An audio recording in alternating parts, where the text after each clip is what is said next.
Welcome to the 150-minute review of That Damn Spaniard and Friends. Welcome back to Motorsport 101.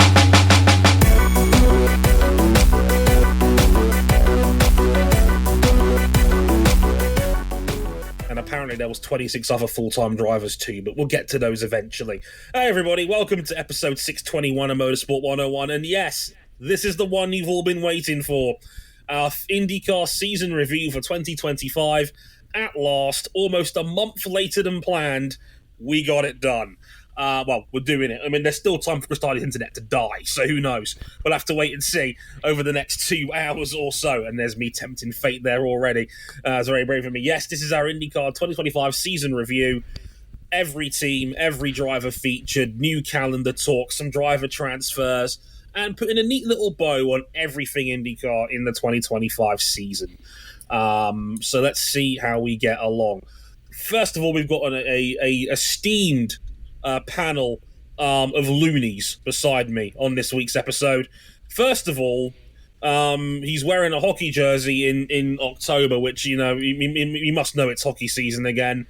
He's the writer for frontstretch.com and does IndyCar and Dracula Flow articles when he can. It's Chris Hardy. Hello, Chris. How's it going?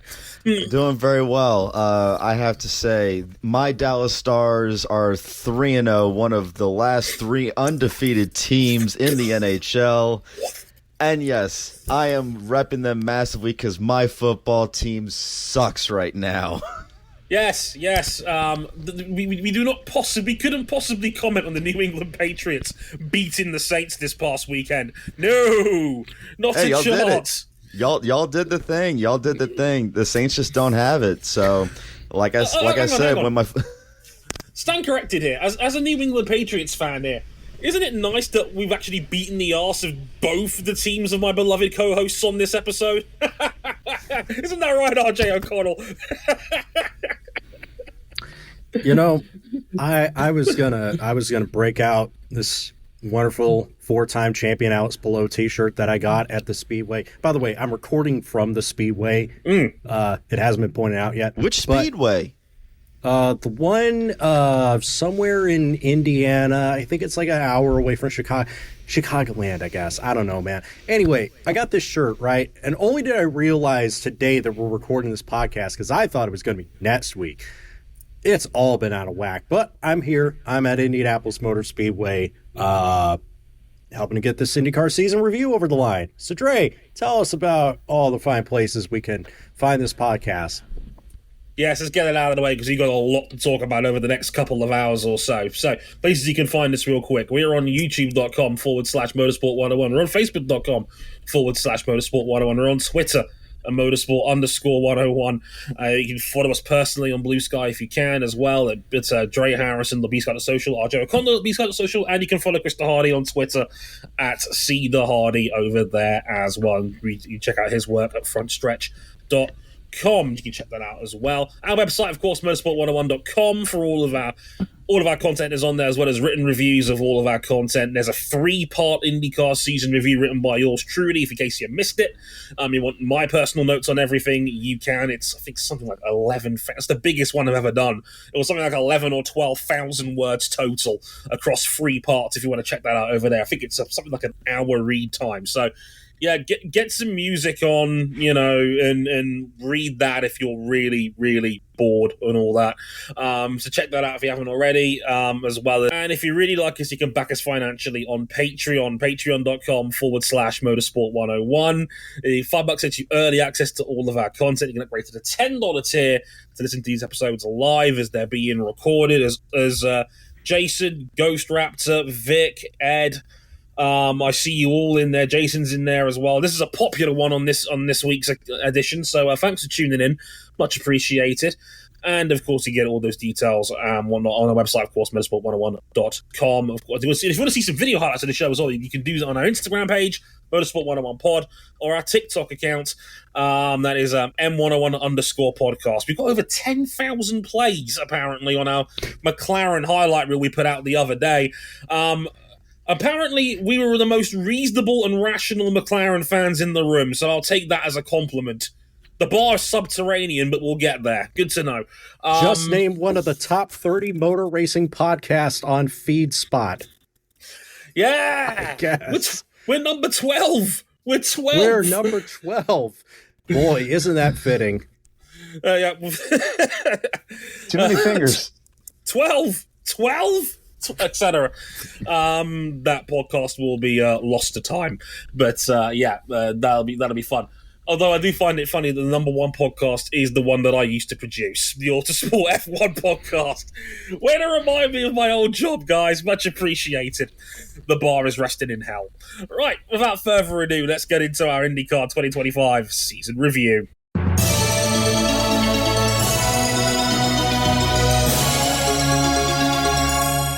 Da-da-da-da-da. You know the drill by now, everybody. Dre and I have got some key stats. We're going in reverse order of vibes, team by team, as we usually do this. So, Roughly. Dre, I think it's only appropriate that we start with... Okay, Dale Coyne Racing. It was a better last place effort, I'd say.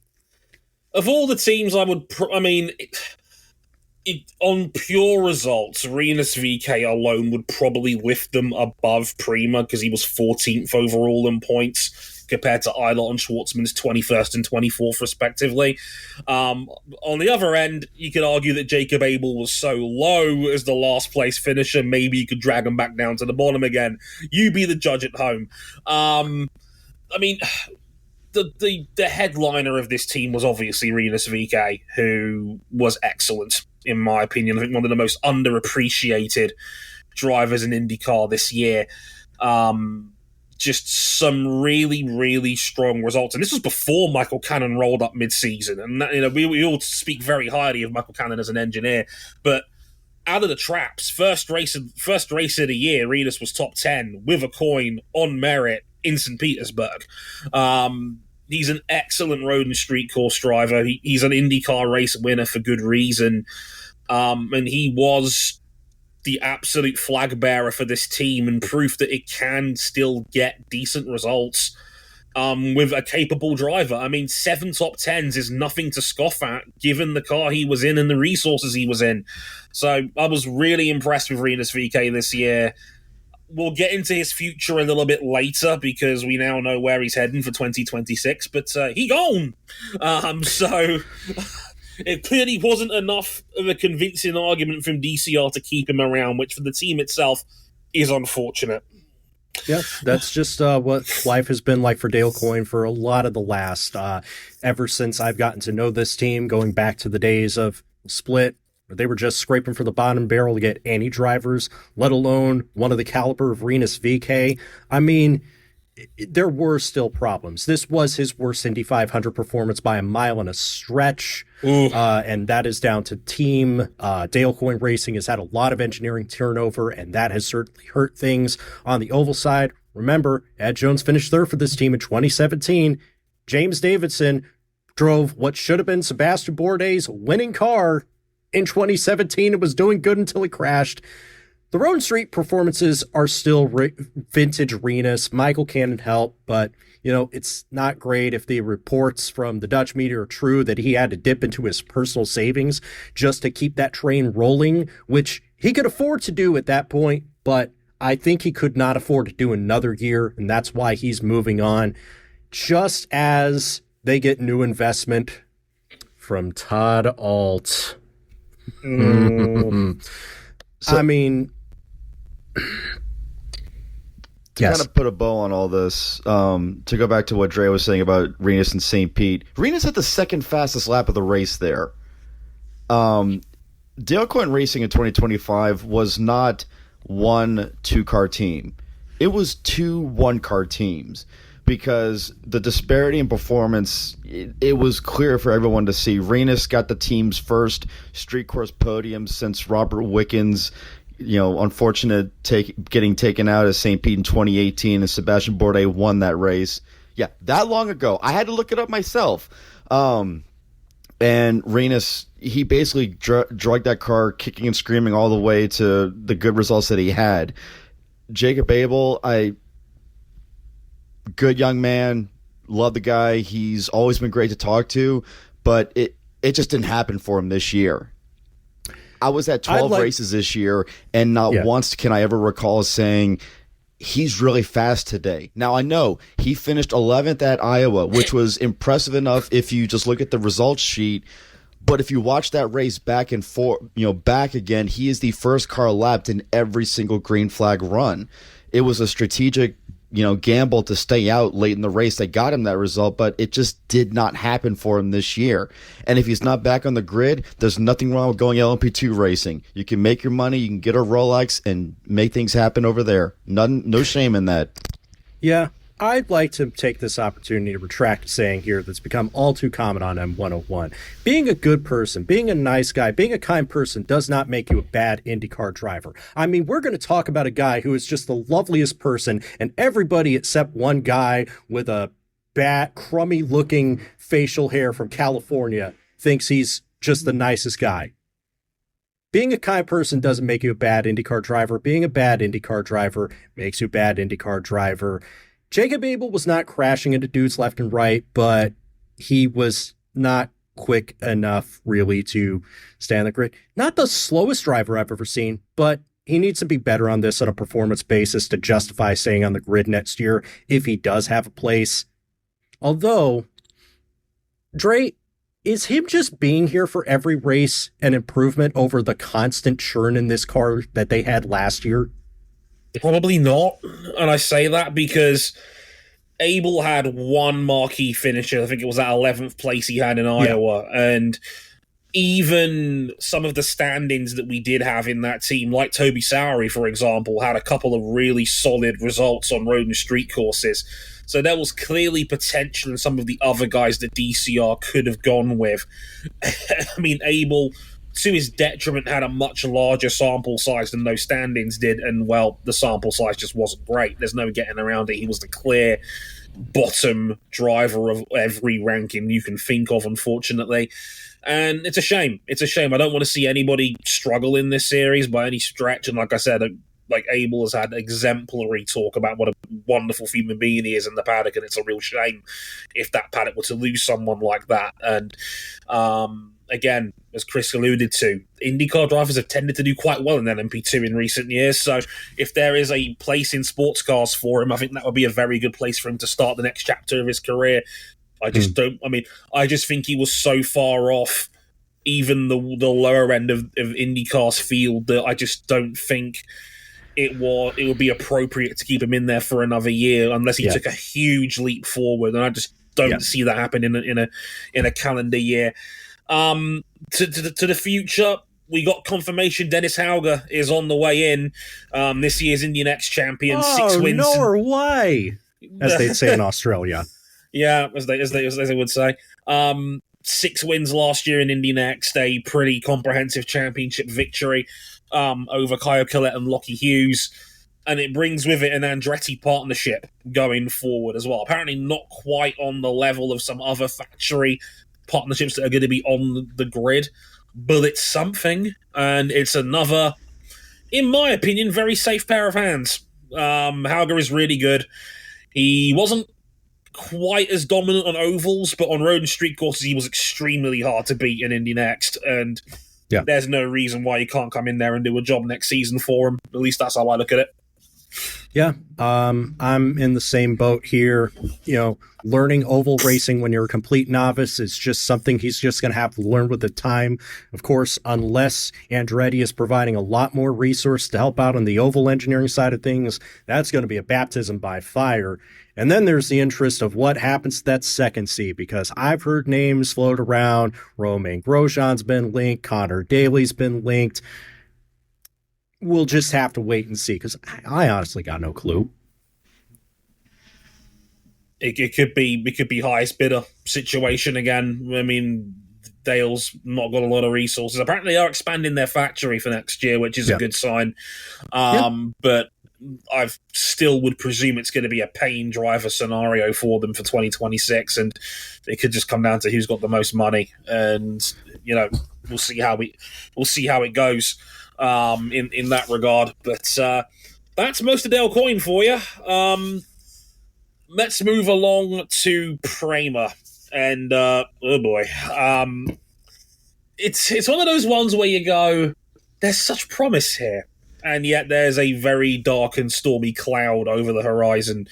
Callum Ilott was 21st in points. Robert Shwartzman was 24th. And, of course, arguably their highlight of the year, arguably the IndyCar highlight of the year, his 500 pole position, one of the biggest shocks you'll ever see in modern motorsport. He was 500 to 1 to take pole position going into the weekend of qualifying.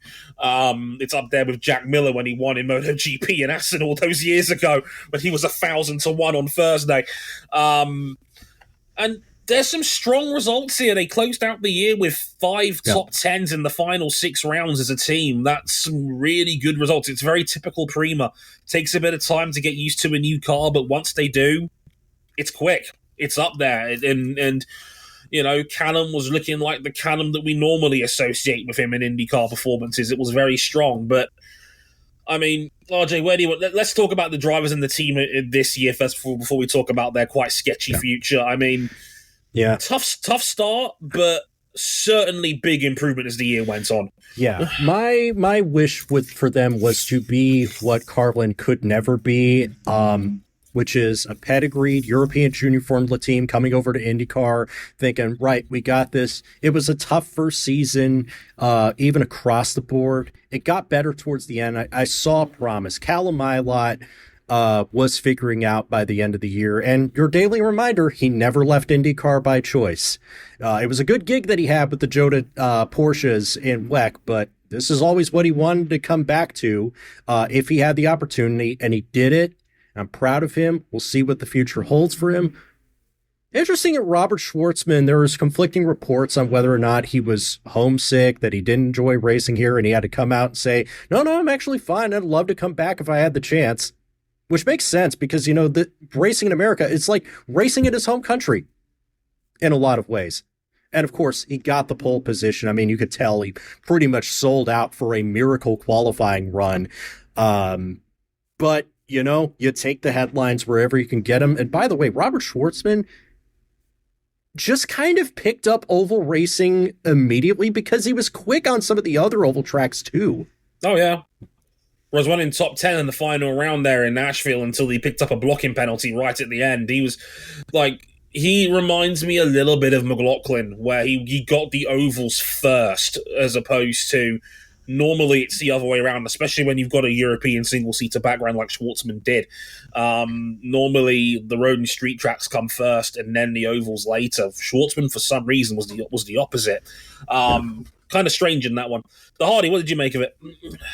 For Shwartzman, yeah, it was crazy to see him pick up ovals the way he did, finishing 10th at Gateway and then 9th over at Iowa in the second race there.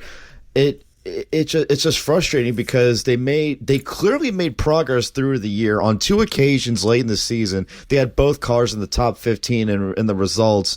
When, you know, several races this year, they had one car in the 20s, and it just took a while for them to figure it out. But without having a charter for next year, it is so difficult for them to be on their grid because by not having a charter, I know they don't get the leaders, they don't get the monetary benefit of having that, but they also don't get a chance to go for the Leader Circle program too, which Ilott was high enough, and Schwartzman was too, I think, or no, Schwartzman wasn't, sorry. Ilott was high enough to actually get into the Leader Circle program on his own if he had a charter.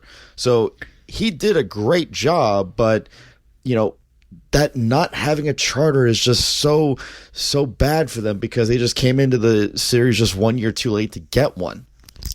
Yeah. And that then leads into what's going on at Prema. Actually, there is an entire holding group, DC Racing Solution, that owns Prema, it owns Iron Lynx, it owns Iron Dames. And if you've been following the situation going on at Iron Lynx or Iron Dames or Prema in the last few months, you know it is pretty bad. We know that Prema sunk about $40 million into the program. You spend a lot of money to get this thing going off the bat.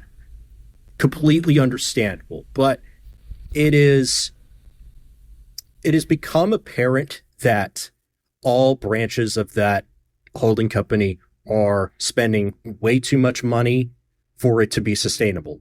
But RJ, didn't you say they're worth about $1 billion? Yeah, I did say that. But even for $1 billion holding company, there are still limits to that expenditure. And especially the case when it seems like those portions of that holding company are starting to get cold feet, specifically Claudio Schiavone, who backed out of the WEC program, citing injury after a test crash with Paul Ricard, and Deborah Meyer, who is the person behind Iron Dames. Iron Links had a collector car auction. They're trying to recoup about 9 figures worth of losses, from what I understand, at least 8.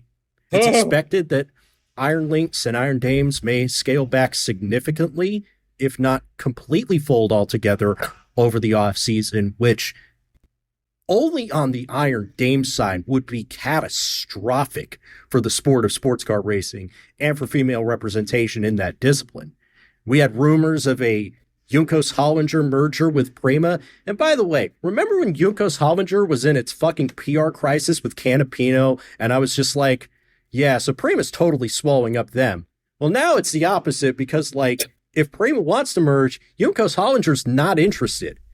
It's clear that the IndyCar team needs a new source of investment. Some rivals were even saying the whole team's up for sale at 50% of what they invested, but nobody's swooped in and bought it yet. That's the interesting thing. Could they be back next year? Yes. Could they be back with just one car next year? Possible. Could they disappear entirely come St. Pete? That's also a possibility. We kind of just don't know. We've not heard anything really in the last couple of weeks in regards to this. Marshall Pruitt put it out in his mailbag literally today on Racer.com that even the other Chevy-powered teams are not making any major moves right now because they're waiting to see what happens with Prema, because they might be able to pick up an extra engine for the 500 and therefore another entrant potentially as a part-timer for next year. But the last we saw was Pruitt's mailbag saying a fortnight ago that allegedly rumblings under the surface is that Prema would take $20 million to get rid of the IndyCar team right now, which is about half of what they put in. It would be a crying shame for motorsport in general if, for multiple different series, if this goes belly up. It would be basically the final blow for IndyCar having any sort of grid expansion in the future, because that would be the proof of concept would just be completely torn to shreds.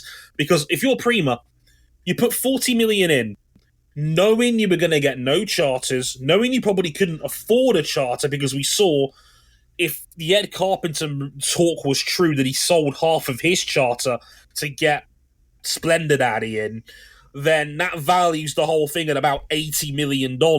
So Prema couldn't afford a charter, let alone 2, and they were ineligible on making Leaders Circle money. There was rumblings going as far back as the 500 that Schwartzman's pole was so necessary because they were basically living hand to mouth, which is not a good sign. It reminds me of the end days of Manor Marussia in Formula One, when, in their death row, essentially. Man, I miss them.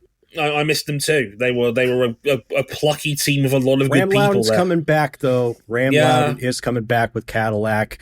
I think obviously Prema will stick around. They're not going away, but on the IndyCar side of things, we'll just have to wait and see. And yeah, it would be a shame. Obviously, if you're a team that's got a charter, if you're a team that's got Leader Circle money, congratulations. You've got something for your investment in the sport. If you ever exit, you can get something back out of it. But we're not at the stage where, like in the early stage of NASCAR, where you just have teams that have an appetite to leave just yet. I mean, hell, we got teams that are stubbornly holding on to extra cars that they really don't need. But more on Rahal, Letterman, Lanigan later. Indeed. I mean, look, as I said, just to follow on from what I said previously, it would be the final bullet in the chamber for IndyCar grid expansion, because there's no way anybody else would look at this as a investable business opportunity. And of course, it would be catastrophic for sports car racing. Iron Dames has been the best female representation in motorsport that we've ever had, quite frankly, across the board. It's been far more successful than the W Series and the F1 Academy put together, quite frankly, in my humble opinion. And it was walking proof that if you could see it, you could do it. And there's been some genuine, like drivers like Michelle Gattin, Dorian Pan, Celia Martin. These are great drivers, people that can stand up with the very best of GT racing, and it would be a crying shame. It would set female representation in motorsport back a half decade or more if they were to disappear. Yeah, and that would be a real shame. Yeah, they didn't show up for the last few endurance rounds in IMSA. They weren't on the entry list for that series. What I'm hearing is that they will either be in WEC or they won't be around at all in 2026. But that's another story for another time. Juncos Hollinger Racing had Connor Daly, Stingray Robb. I mean, Connor Daly was once again solid at the 500, had 4 top 10s. Stingray Robb was just kind of okay. If Stingray Robb wasn't so ridiculous, if his name wasn't so ridiculous, if he wasn't so disproportionately shaped, and if he wasn't the ironic subject of admiration for a YouTube comedy reviewer, what value would he have? Cash money. Simple enough. Is that the long and the short of it? I mean, any other reasons, Hardy? As the Wu-Tang Clan once said, cash rules everything around me. Cream, get the money. Dollar bill, y'all. Do you ever think about where you go to, like, where... You ever just think about the name crematorium? How messed up that sounds. Anyway, Chris, I have to say, what has the last 30 seconds been here? This has been a TikTok, my friend. I will give Stingray credit for one thing. He did get a 9th place finish at Long Beach. So on merit, they did a different strategy and it worked. He made it work. I had to give him credit for that. For Connor Daly, though, this year for him was one of what could have been. The Indy 500 this year, he had a car which easily would have finished well within the top 5, but 3 or 4 laps before the last pit stop, the wheel weights fell off of the right rear wheel. Like, how did I was listening to his radio when that all took place. He said he had a vibration, and he said, he almost crashed. He lost like 3 or 4 spots. They had to pit him early. That ruined his race. He finished 6th at Gateway in a car that easily would have been in the top 5, but the last, I think, set of tires also had an issue. 7th at Iowa in race 1. Race 2, he would have finished in the top 5, but they pitted early on a strategy gamble that trapped him a lap down, which... If Kyle Kirker would have hit the wall 1 minute later, he would have gone back on the lead lap. And then the last race of the year, he finishes 5th, which my prediction back in February came true, and the last race of the year for him getting a top 5 finish. So, small pat on the back, but it was not enough for him to keep his seat, allegedly, because Rinus VeeKay has been confirmed by the team to drive for them in 2026.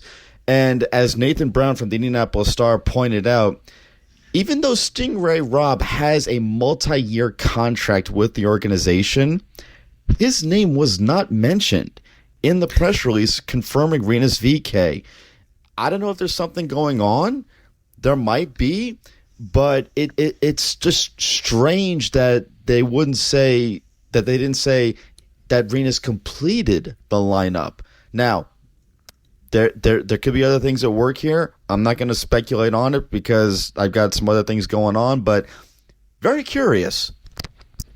Well, I mean, following up from that, RJ, real quick, I mean, the wording on the press release with Rinus was that he was signed as their, quote, new lead driver. Yeah. Which is very interesting language. It means they're moving on from Connor Daly, which, once again, bad luck Connor, rearing its ugly head. But at least the fears at the start of the season that he'd lose his ride due to funding issues didn't come true.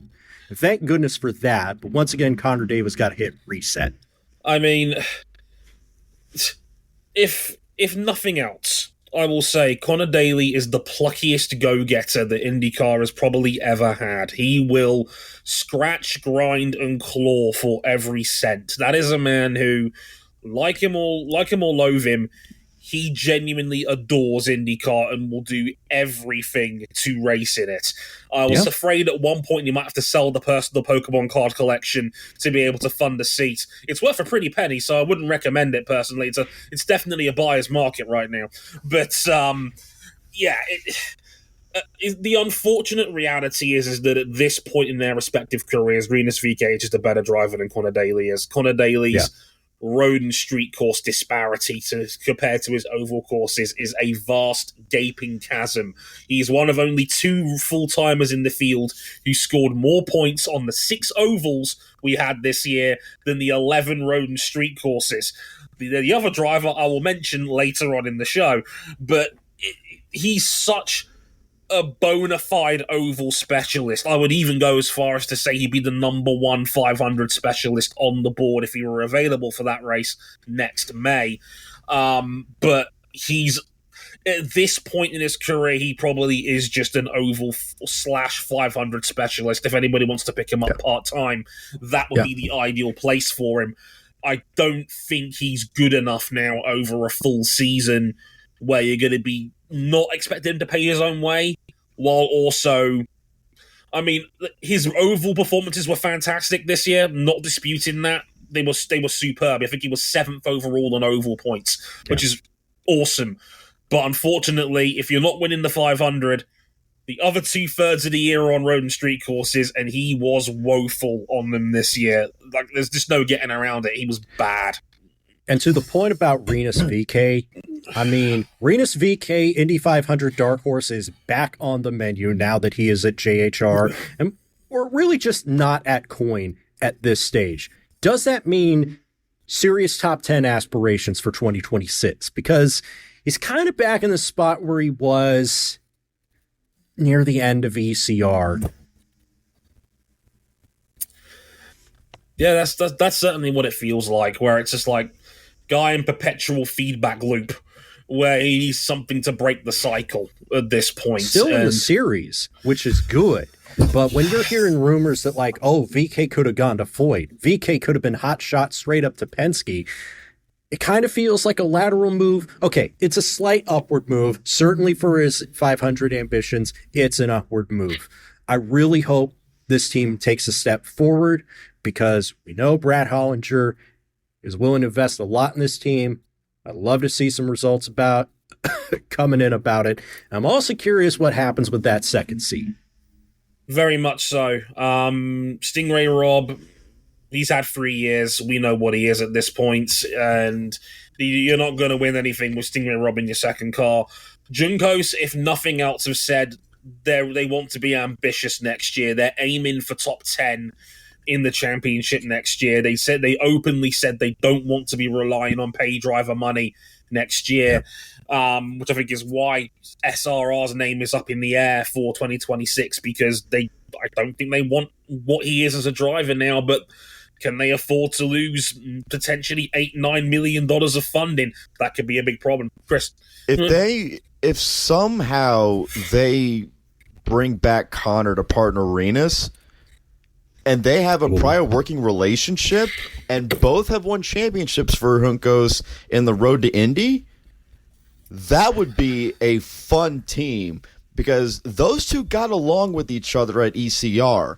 So, I mean, I know this is a pure fantasy world scenario I'm bringing up here, but Connor had a great working relationship with those crew guys over at JHR. A lot of them work from Carlin, where he drove for the Oval Specialist when Max Chilton was commuting back and forth from the UK. That would actually be a very high contender for most improved team for next year if they were able to get Rinus and Connor signed. But then again, there's a lot that has to happen for that to take place. Let's move on.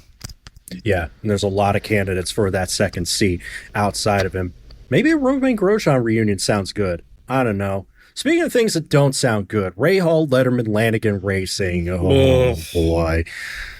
The Guangdong Tigers of the NTT IndyCar Series. I hate to say it, but, like, okay, so Devlin DeFrancesco is the only driver in IndyCar / Champ Car / American Appeal racing history to have more than 50 starts and not have a top 10 finish. Mick doesn't have 50 starts, so that you can't say Mick on that front. Louis Foster won the Indy Next Championship in 2024, had a pole at Road America, had a top 5 qualifying result. You know, we had no expectations for Louis all that much. Graham, he had a 4th at Portland, a 6th at one of the races earlier in the year, and a 7th later on the season. Well, it may have been Toronto. Look, Graham hasn't forgotten how to drive a car. He's had some good, decent results on occasion, but he was 19th in points, and I know he knows he's better than that, but the team, we can argue, maybe made a quarter of a step forward compared to where they were in 2024 at best. I still remember them at Milwaukee, and Pietro Fittipaldi's qualifying run at Milwaukee was slower than Louis Foster's pole run in Indy Next. I think it's a technical issue myself, because Foster and Rahal clearly have the talent, but results don't lie. I don't know how else to say it. And it's frustrating because they have great facilities, they have great people, just sometimes stuff just doesn't work. Yeah, this team was bailed out constantly by fast six glory runs, strong performances at the Indy Road Course, and most importantly, the endless class of Takuma Sato at the 500. I don't know how he does it. Please come back next year. Takuma Sato is like 50 next year, and he's still a top 10 level runner at the 500. He is a ridiculous human. He crashed in the April Open test after setting the fastest lap in that test. The team had to buy a brand new tub, build up a whole new car with maybe 5% of the parts from the old car, and he qualified in the middle of the front row. Yeah, they can he's build ridiculous. a car. Maybe it's a tub issue. Maybe they need new tubs. Of course, I say that they're getting ready to have a new car in 2028. Knock on wood over here. Okay, so I think one thing is clear out of all this. I think RLO made a big deal about bringing Jay Fry straight out of IndyCar management. Whatever plans he's got to change the culture of that team, they clearly need more time. But Dre, I know you want to chime in on this. That third car, now let's say it's the 30 car, the Devlin car, the Pietro Fittipaldi car last year. Remember when the third RLL car was arguably the best car for the limited 2021 season it had, and now it's just useless? The third car since 21 has peaked at 21st place in the standings. And there's no excuse, because in 2020 they had both their cars in the top 10 in points. There is no getting around it. They have declined since going to a 3-car team.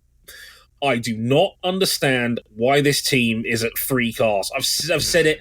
I feel like a broken record saying this every season review with RLL, because it just has not improved at all. Like, the problem is now they've got financial incentive to try and keep that car in their stable for as long as they can. Or sell the charter. But the problem is that who can afford a roughly $80 million valuation on an IndyCar charter right now? No one. Yeah, and if you're RLL, you want to see that nest egg get bigger and bigger and bigger. Yeah. Hang on, what's this in my desk? Mick Schumacher tested for the team. Interesting. Yeah, funny that, isn't it? It's funny how all these things shake out. I mean, look, I'll cut to the chase on some of these points. Graham Rahal slid in the standings for the 6th year in a row. I think his results are a little bit better than 19th in points. His road and street course, I think, was ranked 13th. That's not bad. I don't think Rahal is cooked, but the ovals were poor. I think he was 23rd in ovals, which is just not good enough. They need an engineering reset on ovals, in my opinion. Absolutely. Yeah. The ovals are terrible. It's just not good enough. We know what Devlin is at this point. We've said it with Stingray Rob. We'll say it here again as well. Devlin is just a poor paying driver, and his most infamous highlight of 2025 was Scott McLaughlin calling him a dumb cunt for taking him out at Thermal before the race had even started. That was his on-track highlight of 2025, and that includes finishing 11th at the 500 somehow. And look, I'm the biggest Louis Foster fan you can imagine.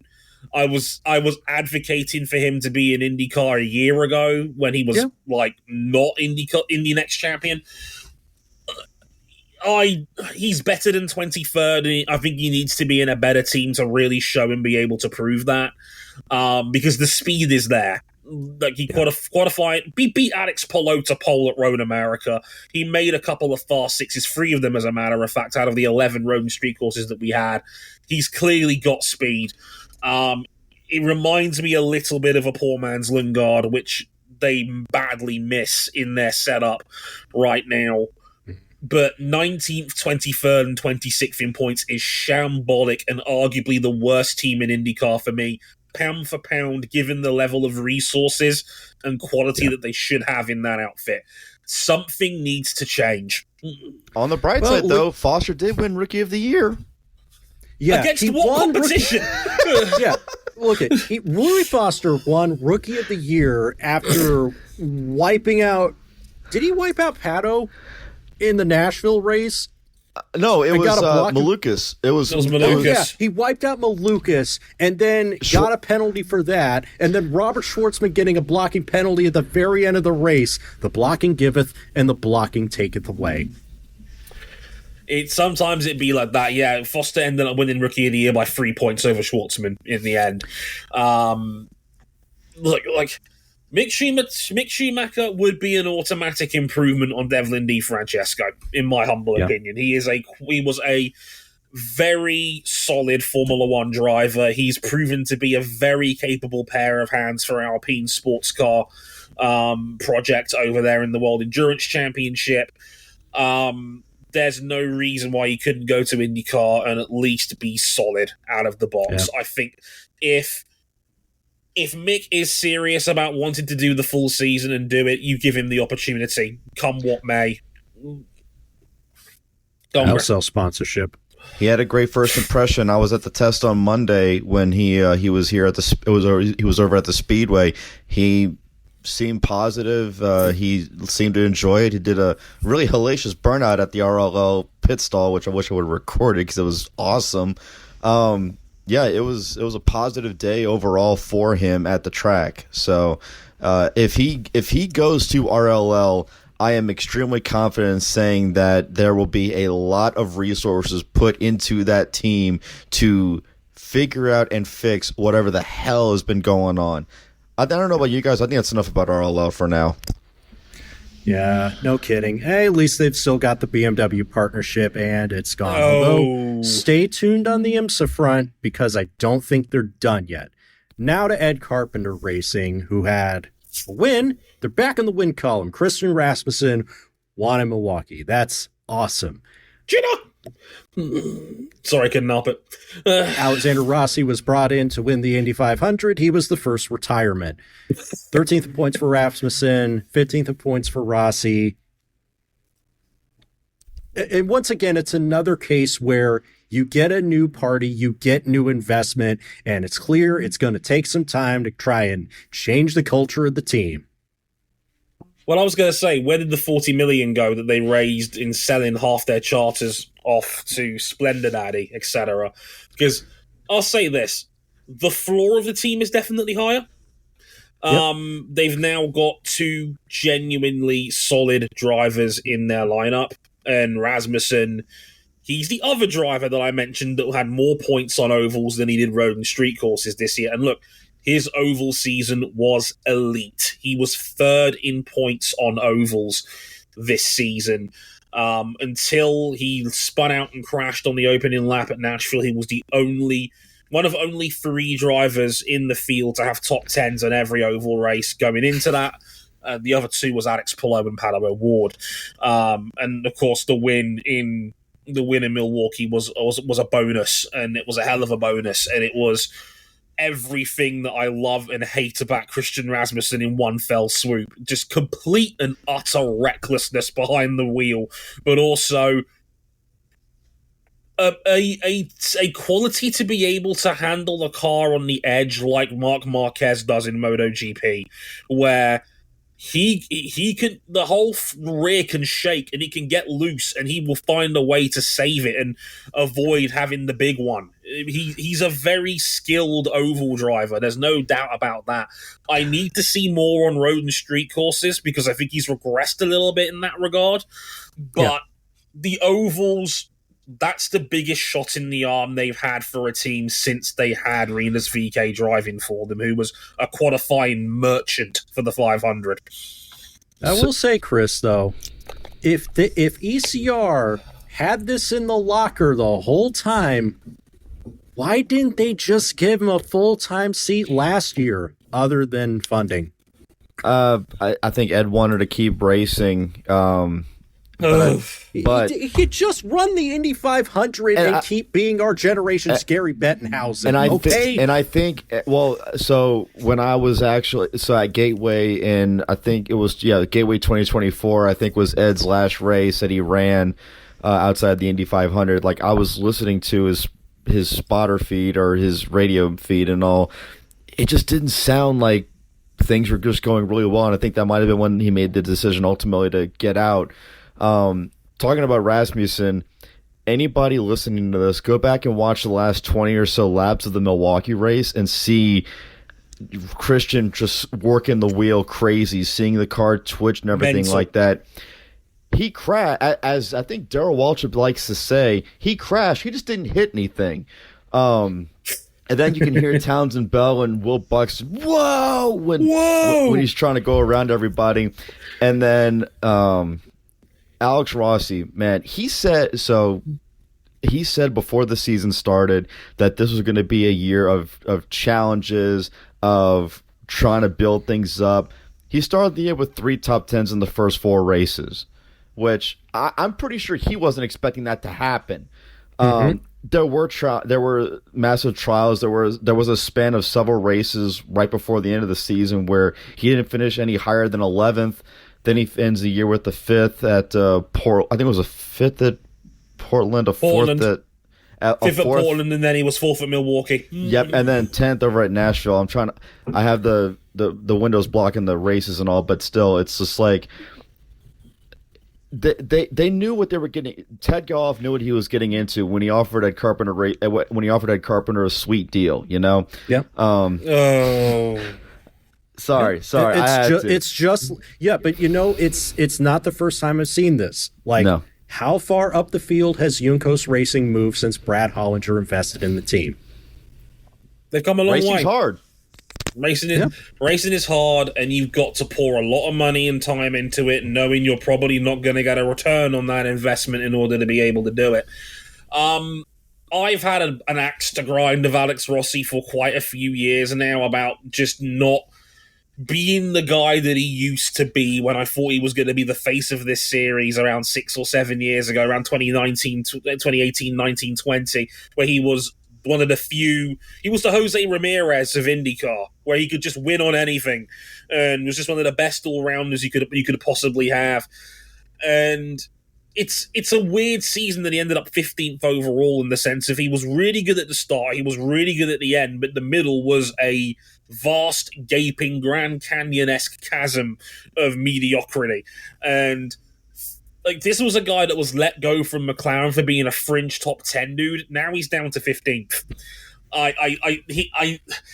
This is my overall sentiment in Ed Carpenter Racing. For a team that's had a boatload of new money come into it, would it be fair to ask for more next year? Because I don't think with that kind of fresh investment, you should be jumping up and down about one win and 13th and 15th for the year. It's okay, but it's also solidly midfield. Look, they got back in victory lane. They hadn't done that in 4 years. They pretty much they basically just never have to worry about one of their seats not being funded again, which I think was a problem for the team in the last few years. So those are good things. But they do need to take a step forward, because I still have memories of Joseph before Penske basically being a dark horse title contender and ripping off multiple wins a season from 2015 to 16. Now, I know it was a different structure of Ed Carpenter Racing, but the DNA is still there. Absolutely. We know they have been capable of so much more, and they've not been able to hit those heights since Newgarden left them. And Renus was the second best driver they've probably ever had in that team, and he's now gone. Rasmussen's got a lot of upside, but I need to see more over a full season. Rossi, he's better than 15th. At least that's how I look at it anyway, quite frankly. Let's get into Foyt. AJ Foyt Racing is next up. David Malukas was 11th in points, had another podium finish, only not where you thought it might be. It was actually the Indy 500. He was the runner-up after Marcus Ericsson's car was unfortunately disqualified in post-race scrutineering. Sorry, Toki. Bad luck, Toki. 5 top 10s and a few Fast 6 appearances here and there. Santino Ferrucci, a bit of regression from him, down to 16th in points overall, even though there was only 25 between him and Malukas over the whole year, but the midfield was very tightly congested in IndyCar this year. Still had a couple of podium finishes again, Santino Ferrucci, including that hot streak in June, where he went top 5 4 rounds in a row, including the 500 where he was 5th, a runner-up berth in Detroit, his best ever finish in IndyCar, 5th again at Gateway, and then 3rd at Road America that led to him getting out of the car and sculling a beer, which even I have to admit was funny. I'll give him Lil Bro thinks he's stone cold just because he shotgunned a beer and lives in Texas now. Well, it was so crazy. I'm gonna go ahead and plug something I did for Front Stretch earlier this year. If IndyCar had an in-season tournament, that run of 4 races right there would have actually put Santino Ferrucci in the final round of a 16-driver bracket against Marcus Armstrong at Mid-Ohio, I believe. Where was that the whole year for Santino? That 1 month, if he was able to take that and bottle it up and spread it out over the entire season, he's top 6 or 7 in the championship, maybe even higher. It's one for you bike fans out there. It's Alex Rins at the end of his time at Suzuki when they were going away in MotoGP. As Cameron Buckley would say, he was hotter than fish grease.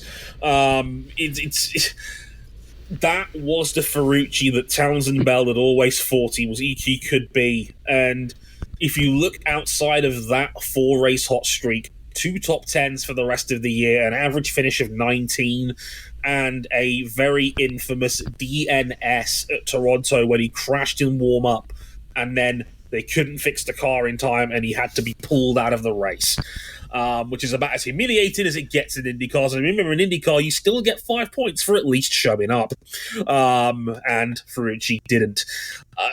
Look, I don't think it's all on Santino. Like I said, the midfield was very tightly packed. I think 16th is a little harsh overall, but it's hard to deny he was 9th in points last year. He was 16th this year. That's a regression, no matter which way you slice it. This was a big test for both of these drivers in this team, because I think whoever was going to win that battle was going to be leader of the clubhouse for a potential big seat at Team Penske, because all the rumors turned out to be true. Maybe not the method we thought it was going to be with Team Penske about Will Power leaving, and of course we'll get to that later. But the free seat did ultimately end up becoming available, and they went with Malukas instead, which out of those two was the right call, quite frankly. Yep. Because Malukas, that's a pretty good season. I almost want to say it's greedy, and I kind of want a little more from Malukas, but it's still pretty good.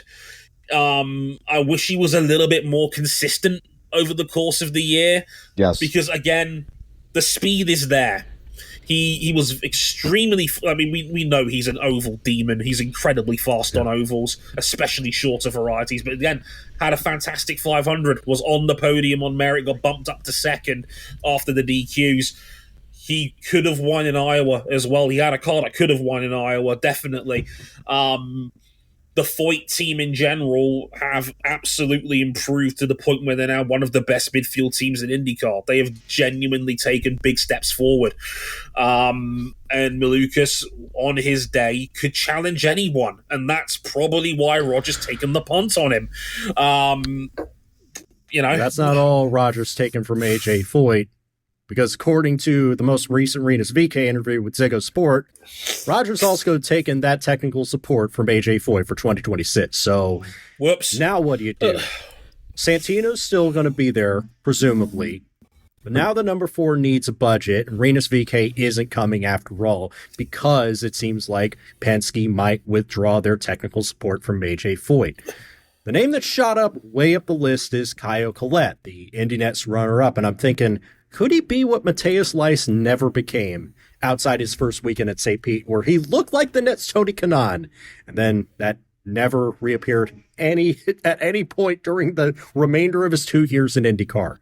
By losing the Team Penske Technical Alliance, that is one of the biggest selling points AJ Foyt Racing had for trying to hire a new driver. Think about this for just a minute. Kenny Brack won the 1999 Indy 500 for AJ Foyt Racing. Ayrton Dare won in 2002 at, I think it was Kansas, I want to say. Yeah. Their next win and their most recent win was 2013 at Long Beach. We are now as far away from that win as Takuma's win was from Ayrton Dare. You have such a small, minute window of a chance winning a race at AJ Foyt Racing. And like I said earlier, racing's hard. We get that, but it's like so many years between wins, and your biggest selling point just walked out the door like that. If what they said, Rinus said, is true and all that, if that is the case, that mountain to climb just got a lot steeper. Yeah, I like Caio Collet for what it's worth. I think he'd be a good addition to the grid. I mean, there are other options. Would you even bring back Connor Daly to fulfill the wasted potential of 2017? I mean, you're not thinking of bringing Jacob Abel or Stingray Robb back into the fold now, would you? Surely not. If you want my opinion, I'd go all the way out and roll the dice and see if Lockie Hughes wants it. I think he's a very, very talented kid. I think he's already confirmed at Andretti next year, isn't he? Yeah, he's Andretti's. He's Andretti and Indy next, and Collette's already had the test. He's got a little bit of that European single-seater pedigree. He's done pretty well. He wasn't Dennis Hauger good. I think he's good enough to punt on. Whether he takes that next step is another thing entirely, because, by the way, did you know that we still haven't had a Brazilian driver that's stuck around for more than a few years since Elio and TK walked away? Two of the biggest staple Iron Men in IndyCar history. And Helio is still going at age 50 in the 500. And he should be back next year. I remember asking him later on last season, "You'll be back in Indy next year?" He said, "Yeah." So he's going to be 51 when next year's 500 rolls around. Hey, AJ Foyt was 56 years old when he qualified on the front row of the 1991 Indy 500. Mad people. Look, if they take a punt on Collet, it's completely understandable. I know he's got good funding, and he was solid in Indy Next this year. Won multiple races, was about the only person besides Lockie Hughes that was regularly giving Hauger something to think about. If you're going down the Indy Next talent pool, he's next in the clubhouse after Hauger. So fair enough. If you bring him in. I still like Lockie's upside a little bit more, to be honest. But again, maybe an extra year of seasoning is what he needs in Indy Next. 100%. I think he'll be favourite for that championship next year, no matter what happens, because Lockie was a race winner this year against a very top-heavy Indy Next field, I think is the nicest way I can put it. Because it was those three, and then it really was everybody else. I mean, Miles Rowe had a couple of oval wins in there as well, but Miles Rowe's been there for, he's going into year 3. That generally is not a good sign for future prospects. But we'll see how that goes overall. Quick look at the IndyCar calendar for 2026 as we reach the halfway point here. I'll give you the quick full rundown here for those who don't have the podcast as a visual medium at the moment. 17 rounds and a bit of an earlier start than planned. We start with St. Pete on March 1st. But welcome back, Phoenix. on March 7th in a Saturday night race that was going to be now twinned with NASCAR. This one has to wonder if this is NASCAR trying to make itself look totally not anti-competitive at all, given, the recent court case. That's like, no, this is NASCAR featuring IndyCar, not the other way around. Let's make one thing abundantly clear here. Nudge, nudge, wink, wink. The new Grand Prix of Arlington over in Texas will be on March 15th, making its IndyCar debut. And have you spotted a pattern yet? That we have 4 races in the month of March, because Barber moves up to March 29th, the earliest it has ever been ran on the IndyCar calendar. We solved the March problem. We went from 1 race in March to 4 of them. Are you happy yet? Are you satisfied? What does April look like? 1 race on April 19th in its Long Beach. Yeah. Yeah, we all love Long Beach, but it's April 19th. It's the only race we now have in April. I hope I could go to Long Beach next year and not have to sit at home with the novel coronavirus. That would be nice, wouldn't it? Then, of course, the month of May, the Indy Road Course race on May 9th, and, of course, the 110th running of the Indy 500 on May 24th. As per tradition, we go straight to Detroit a week later on the streets there on May 31st. Then we have Gateway on June 7th. No Le Mans clash this time round, thankfully. So everybody will be able to do double duty. So Le Mans going to be stacked next year, hopefully. A couple of weeks after that, we have Road America. Get your bratwurst and cheese curds on June 21st. Then we have Mid-Ohio on July 5th. And then Nashville. In a new slot, it's going to be on July 19th. Remember that, it becomes important later. It's swapped with somebody. You can probably guess who if you've been reading or paying attention. Then we have Portland after a couple of weeks of a break on August 9th. That goes back to back with a new race in Canada. We're going to Markham instead of the usual Grand Prix of Toronto, because they're going to be a bit busy hosting something called the World Cup. Apparently it's a decent soccer tournament or something. They're going to be otherwise preoccupied. Anyway, we now go back to Milwaukee. It's now going to be a double header again. So August 29th and 30th, 2 races at the Milwaukee Mile, and then the season finale on Monterey WeatherTech Raceway, Laguna Seca, on September the 6th. That is the final round. Laguna Seca back in the season finale slot. First week in September, just to dodge the rest of the NFL. I mean, what do you make of it all, RJ? It's a very familiar but also very different calendar for next year. Yeah, well, a couple things. I like that Phoenix, a open wheel staple venue before NASCAR ever set foot on it and reconfigured the track the wrong way to suit NASCAR rather than IndyCar. I like having it back, whether it stays a long-term fixture. I don't know. I like having it back. Arlington is not going to make the Dallas Cowboys a dynasty again. I'll just say that straight up. I'm really going to miss Exhibition Place because this is not a one-year World Cup deal. The suburb of Markham, which is in the Greater Toronto area, has a multi-year deal to host this race in Canada, which means Exhibition Place might be done. And that's a huge shame because that was always a race that, even during the dearth of the split, people came out to that event. It's a big one, and we know multiple people in our Discord server have gone to Toronto's race and had a very, very good time. It's one of the more popular rounds on the calendar, so that's a real shame that Exhibition Place for Toronto is gone as we know it, and who knows what Markham's going to do as a new venue. But I was a little bit gutted when I found out that they were moving away from there permanently, because it's such a popular staple round, and Canada deserves a proper race over there for IndyCar. And all the talk is about IndyCar having foreign presence where it can, and Canada's about as good as they're going to get in regards to that. And because you thought they were going to hit Mexico City on the calendar this year. How many times have you got to have this conversation about Mexico City? Thought we were going to Mexico City. Oh, man, we didn't do it again.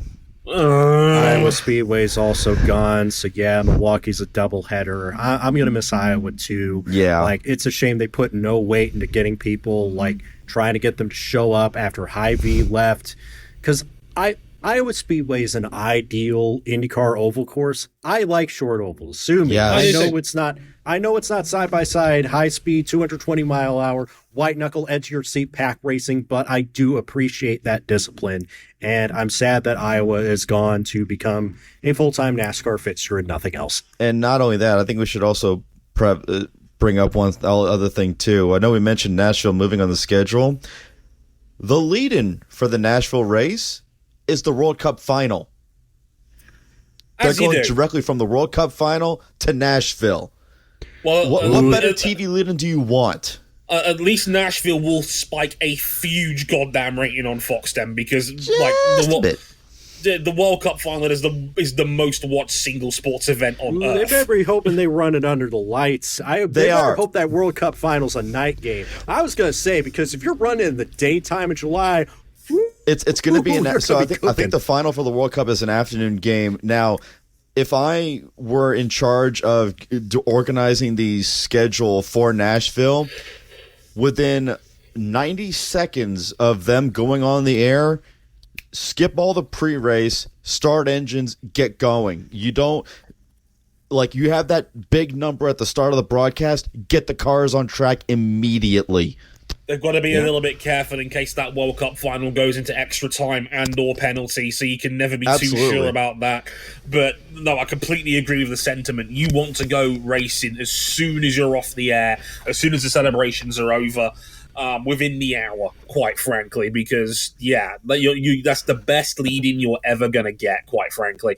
For me, personally, a lot of this makes sense. It's a shame we're not going to Mexico City. I mean, they had to soften the blow by putting Palou Award in the press release saying that they're not going for another year. They want to do this right. Like, Mark, you've been trying this for 20 years now. Just get it done, okay? But where do you think they're going? Cleveland? Fun times. I heard that rumor, and then everybody heard that it's going to be downtown and not at the airport that's apparently going to be shut down permanently, and then it's just but what's the point? That airport's not going to exist anymore soon. More council housing. But no, it's, for me, I'm not wooing over Phoenix. It struggled the last time it was on the IndyCar calendar. It feels like a NASCAR featuring IndyCar weekend by the sounds of it. That's why it's going to be on Saturday night. But, it's one of those things where it's done. Arlington looks fine. I don't know why people were so strong about Laguna Seca being the series decider. Okay. But yeah, it's okay, and I'm glad they solved the March problem more and more than anything else, because at least now you'll be running hot when the season starts in March, rather than doing this in Pete and then waiting a month for the next race. The one thing that they have going for Phoenix this time around is by having both NASCAR series running, you're going to have a lot of rubber on the track, so the higher groove will actually be viable. When IndyCar ran at Phoenix the last time in 2018, they did not have at that time a dedicated high groove practice session like how they have at Gateway and how they have now the low line practice at Milwaukee. They have the practices, the rubber and the grooves outside the main groove. They didn't have that back then. And now with NASCAR there's a lot more rubber that's going to be on the track. The high groove will actually be viable. God, I hope so. But yeah, that's the 2026 IndyCar calendar in a nutshell. Right to the upper half of the grid. Meyer Shank Racing, this is straightforward. Felix Rosenquist was 6th in points. Marcus Armstrong was 8th in points. The Ganassi Technical Alliance worked. Both drivers were consistent and quick. They're just overdue a first win since Elio at the 500 in 2021. And they've got the stability of both are coming back next year, so that's good. They're in a really good place right now. This is what we expected when Simon joined them in 2022. Yeah, it's it's almost kind of boring because there's not an awful lot to really say about Meyer Shank besides they were really goddamn good this year. They were just they were incredibly consistent. They had 21 top 10 finishes across the season out of 34 potential cars and finishes. It's the Ganassi Technical Alliance clearly worked in giving them a very, very high floor to play with. We know Felix Rosenqvist is a quality IndyCar driver with immense speed, and he was able to back that up all year long by regularly being in the top 10, regularly making fast sixes. Just really, really strong results. And Marcus Armstrong was only 8 points behind him all year long. And 1 point, Marcus had a run of he was racking up top 10s for fun. He had 6 in a row in the middle of the season, and then like 9 out of 10 with Toronto being the outlier when he spun out Carl Kirkwood in pit road. When he was running for a podium during that race as well. Like Marcus Armstrong might be the most improved driver in IndyCar this year. Quite frankly, he was excellent. This was what we thought he could be when he was in Formula 2. And I saw the step forward that I wanted to see. I like that. That's good. Everybody is improving. I'd love to get Felix on the top step of the podium sometime next year. That's got to be the next step. Probably the best two-car. I said probably the best two-car team in IndyCar racing this year. That's all I have to say about Meyer Shank. They were damn good. Yeah. Both cars in the top 8. You can't realistically ask for any more, given that we all know there is a ceiling of about 5 or 6 truly elite drivers in IndyCar. And to be fair, it wasn't the usual top 6, which we'll get into very shortly, as to why that wasn't. But Felix and Armstrong were arguably the 2 best midfielders in IndyCar this year, and that's not an insult. We expected Meyer Shank to be in the middle. They were right at the thick of the midfield glut of teams that are in IndyCar this year. They're both coming back. They're both really strong. Quite frankly, I would have liked to see Marcus in the number 8 Chip Ganassi car instead of Kiffin Simpson, because Marcus has just been a revelation this year, and he had flashes of this when he was at Chip, when they had a 5-car team and they were a bit of a mess back then. He's been able to turn that into just regular top 10s across the whole year. That's about as much as you can reasonably ask for out of Meyer Shank. The only thing now is, can they win a race? And they talk about the vibe change from 2 years ago when the IndyCar program is in the state that it's in and the IMSA season started with, we don't have to get into that. And now the vibes are good. The IMSA team was solid this year. They weren't under pressure. They really weren't. Dre, is that's it a tired joke? I know. I'm sorry. Dre, is it time to start talking about members of the TWG portfolio that you are so loyal to, like your LA Dodgers and your LA Lakers and your Andretti Global? Kiss my arse, RJ O'Connell. Andretti Global, well, I mean, let's just say it's a bit sporadic. You had Colton Herta, who was 7th in points. Carl Kirkwood, who had the real breakthrough season to finish 4th overall in points, and we'll get to him shortly, and Marcus Ericsson, who was 20th. Which part of the carrot do I attack this from first? Let's go to the bottom first and get Marcus Ericsson out of the way. I tried very hard to defend him last season. I looked at the numbers and I was like, he was a bit unlucky. There was a lot of technicals. There was a lot of racing incidents. He came on the bad end of a 50-50 like Newgarden in Milwaukee, and I was like, okay, maybe I'll give him the benefit of the doubt, and that this year, if he just irons out some of that bad luck, maybe he'll be back in the top 10 overall. And it just didn't work out this year. It was a horror show for Marcus. Marcus Ericsson is not 20th on points on paper. He's better than that. But it's back-to-back really ropey seasons from Ericsson, and I didn't realize he was signed on a 3-year deal, so Andretti clearly had a lot of confidence that this was going to be the one, but it's not worked. There's just no getting around so it. did we. So did we had confidence because when he left Ganassi, because he didn't want to be a paying driver, he was just like, finally, Ericsson is going to go to a team where he gets paid to drive. It's overdue. He's put in the results. There will be no fall off. He will bring the floor up. And now he's driving like everybody, like the guy that everybody said he was when he washed up into IndyCar after 5 mediocre F1 seasons. I mean, you're just looking at his results. He had the 26th at the Indy GP because of a technical failure. He had a 22nd at Iowa because of a crash when all the Andretti cars were just... They all had issues that weekend. There's no other way to say it. 25th at Laguna when they had a spin. The only time it worked out well for him was at the Indy 500 when, whoops. Yeah, but if only his 500 car was legal, his average finish would have went up by 1.5 places. Yeah, he was second on the road, but just... Dennis Hauger is going to be salivating for that ride, and maybe Romain Grosjean wasn't all of what ailed the 28 car the last few years. It just feels like there's a little bit of overall team dysfunction still there of Andretti, and it transitions me nicely into the higher end of the field because Colton Herta is a very weird case, in my opinion, because he was 7th overall, didn't win a race this year, which was a bit of a surprise given we all know how fast Colton can be, especially on road and street courses.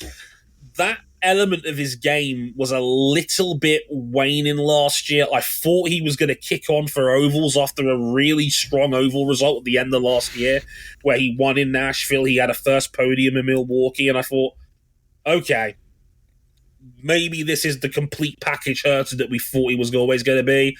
The ovals regressed badly this year. He was 17th on oval ranking points this year. Just not good enough in that regard. How much of that is down to the 26 crew finding new ways to kick him in the dick? I don't know, but it certainly wasn't ideal. More on that later. And Kyle Kirkwood finally realized his potential for half the season. For the first... God, I want to say 8-9 rounds of 2025, he was the only man in Alex Palou's postcode. He all of a sudden, he beat Palou straight up in a dogfight at Long Beach. He backed that up with a win in Detroit, and we were hailing him the new king of the streets in IndyCar. Then got his first oval win in Gateway on top of that. Yes, a little bit fortunate on strategy at the end, but it worked out. And all of a sudden, we're going, ooh, Kirkwood title campaign? He was the Eli Manning of IndyCar. Yeah. That's a very apt comparison. He was quiet, he was unassuming, and all of a sudden he's taken the Vince Lombardi. God damn it, Eli! And anyway.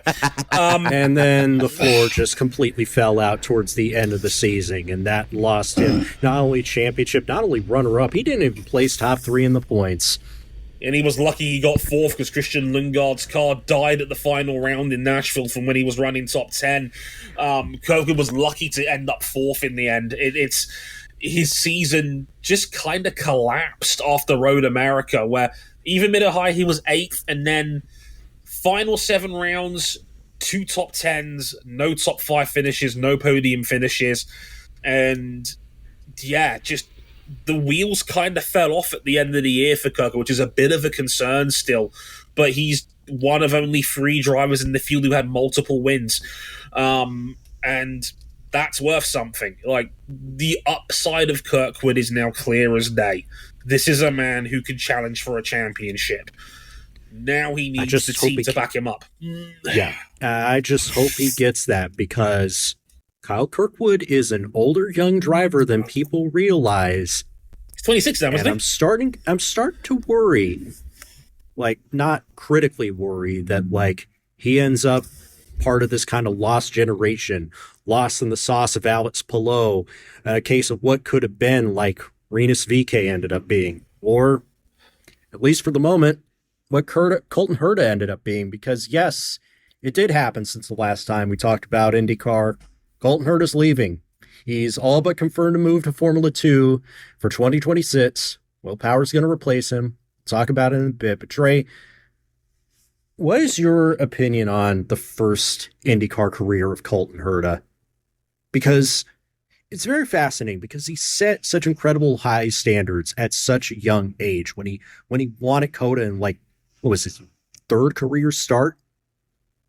And he was looking so good going into 2020, 2021, and he never took that next step towards title contention after that. It feels like we got a lot, but we should have had more out of these last 6 years. I've said it on the record before. He should have won the IndyCar championship last year. He was fast enough to win it. That Milwaukee pit crew error with the loose tyre probably cost him the title. He was there. He was within 40 points. And it's not all his team. He spun out from second at the 500 that year.